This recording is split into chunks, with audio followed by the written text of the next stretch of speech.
I grabbed two of these shelf sitters from Dollar Tree and I painted them both with ivory colored chalk paint by Waverly, covering them completely.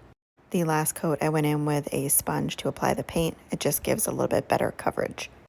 After they were completely dry, I took these rub-on transfers that I got from Amazon and put one in each of the little sections of the shelf sitter.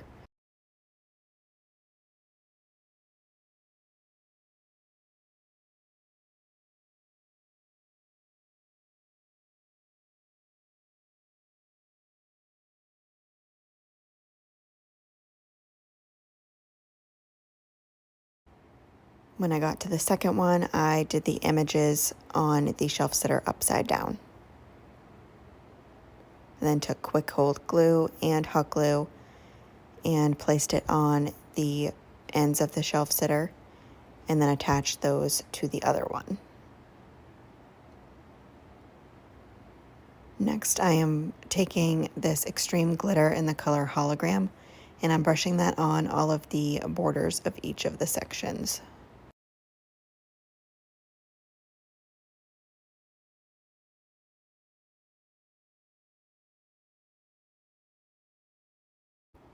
The last thing I'm doing is flipping it over, making sure the top is where I'm going to be attaching the ribbon.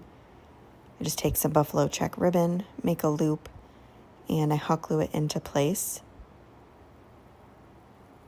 And then I'm adding some staples just for some extra stability, just because it's rather heavy.